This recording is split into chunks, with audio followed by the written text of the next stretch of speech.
अस्सलाम वालेकुम नाज़रीन, आप यूट्यूब चैनल देख रहे हैं। मैं तकमील है आप। असद नदीम और बाबा ओपी जो डकी भाई के एक दोस्त हैं, उनको जुए की तशहीर के सिलसिले में गिरफ्तार किया गया था लाहौर एयरपोर्ट से 27 सितंबर। उसके बाद उनका फिजिकल रिमांड हुआ, उनको जुडिशियल कर दिया गया। इस वक्त उनकी लीगल काउंसल जो है मिसबा नूर साहिबा, वो हमारे साथ मौजूद हैं और ये हमें बताएंगे कि बाबा ओपी की कल जमानत मंजूर हो चुकी है और आज बाबा ओपी को रिलीज कर दिया जाएगा। तो ये क्या प्रोसीजर हुआ दौरान इन्वेस्टिगेशन या जेल में, क्या कुछ चीजें होती रही, वो आपके सामने रखेंगे। मैडम, सबसे पहले आपका शुक्रिया। बताइएगा कि बाबा ओपी लकी भाई के दोस्त हैं, उनको गिरफ्तार किया गया था लाहौर एयरपोर्ट से कि उसने जुए की तशहीर की है और वो एज ए सोर्स भी काम कर रहा था। तो इसके पीछे क्या सलाकत है? इसके पीछे कोई भी सदाकत नहीं है। मैंने इसको बड़ा क्लियर किया, इवन दो कोर्ट को भी इसी चीज पे कोर्ट सेटिस्फाई हुई है और कोर्ट ने हमें जो है इतना बड़ा रिलीफ बेल स्टेज का फर्स्ट स्टेप ही दे दिया, क्योंकि during the physical remand at the bail stage कुछ भी हमारी जो फाइल थी ना, उसमें प्रोसिक्यूशन एक सिंगल एलिगेशन को हमारे अगेंस्ट प्रूफ नहीं कर सके। मेन एलिगेशन ये थी कि he was the co-accused in all this matter. वो गैम्बलिंग ऐप को प्रमोट कर रहा था, उससे फाइनेंशियल इलीगल गेन्स ले रहा था, पर अल्हम्दुलिल्लाह हमारे रिलेटेड किसी भी किस्म की कोई भी एलिगेशन एफआईए प्रूफ नहीं कर सके। डकी भाई के नॉमिनेट करने के ऊपर बाबा ओपी को गिरफ्तार किया गया था, तो ये हकीकत की बुनियाद पे है या फिर उसके ऊपर भी वैसे शिकंजा तंग किया गया जैसे डकी के ऊपर? अच्छा, मैं आपको एक सच्ची बात बताऊं, that is a matter of investigation, because that is not yet clear कि इन्वेस्टिगेशन क्या हुई है। आपको भी पता है, हमें भी पता है कि पुलिस इन्वेस्टिगेशन कैसे करती है।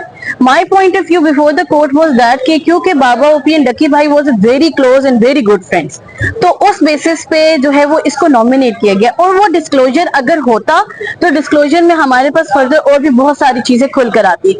His name was just disclosed और जो लिंक्स उन्होंने एफआईआर में दिए थे, इंटरेस्टिंगली उसमें काफी हद तक हमारा जो बाबा ओपी और डकी भाई हैं, दे वर देयर, ठीक है, ऑल टुगेदर। पर वो एक नॉर्मल व्लॉग्स थे, नॉर्मल चीजें थी और उसी बेसिस पे जो है वो उन लोगों ने जो है वो उसको नॉमिनेट किया।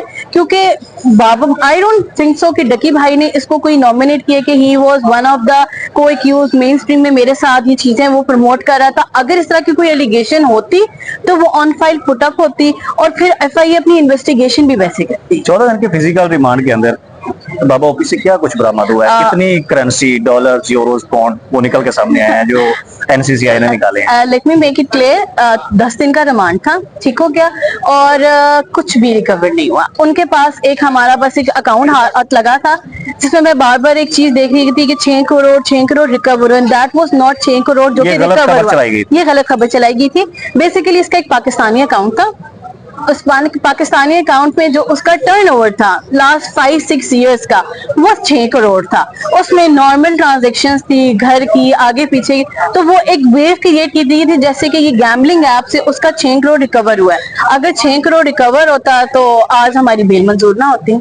डकी भाई भी जेल में है, बाबा ओपी भी जेल में है, तो वहां पे किस तरह के मामला आते हैं? कुछ हाई फाई प्रोटोकॉल दिया जा रहा है क्योंकि बाबा ओपी डबल नेशनैलिटी है और बाबा ओपी डकी कोई मुलाकात हुई हो, इस तरह की बीच में कुछ आपस में कन्वर्सेशन हुई हो कि भाई तूने मुझे फंसा दिया, इस तरह के मामला? अच्छा, ये मैं एक परसेप्शन क्लियर कर दूं, even though if a person is holding foreign nationality, dual nationality भी है, ही इज अमेरिकन नेशनल, पर उससे अल्टीमेटली किसी किस्म का भी फायदा हमें नहीं मिलता। Whenever any crime is committed under one country तो उसको वैसे ही ट्रीट किया जाएगा।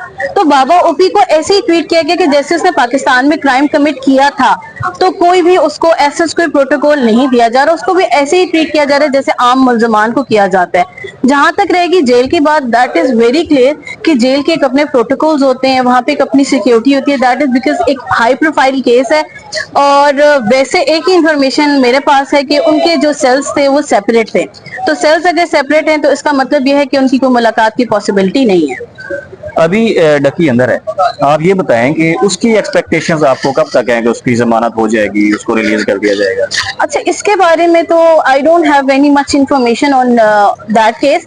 वो तो उनके काउंसिल ही वो आपको बहुत देते थे, किसे बता सकते हैं। पर मुझे जहाँ तक लगता है कि जो उन्होंने एक बेल को जो डिले किया है, that is always a technical way. अच्छा, आपने भी बाबा ओपी की दरखास्त जमानत कुछ दिन रुक के दी थी, तो इसके पीछे क्या वजह है, क्यों वो मेरी वजह? अपनी जाती मसरूफियात थी, क्योंकि हम आउट स्टेशन से आ रहे थे, तो इसी वजह से बस वो थोड़ा सा डिले हुआ था, और वो मोस्ट प्रोबेबली से 2-3 दिन का डिले हुआ था। वैसे भी ये डिले हो ही जाता है, हमें बहुत सारी अपनी चीजों को लाइन अप करना था, मैटर सेंसिटिव था, तो बगैर तैयारी के तो इंसान कोर्ट में अपीयर भी नहीं हो सकता। अभी ट्रायल चलेगा, तो इसमें आप क्या समझते हैं कि बाबा ओपी को कहीं से कोई रिलीफ मिलेगा डबल नेशनैलिटी की वजह से, या फिर उसको बीइंग अ पाकिस्तानी एक आम शहरी की तरह इस ट्रायल का सामना करना पड़ेगा? Nationality will never help him, ठीक है। अगर उसको नेशनैलिटी ने हेल्प करना होता तो आज वो यहाँ पे गिरफ्तार ना हुआ होता, ठीक हो गया।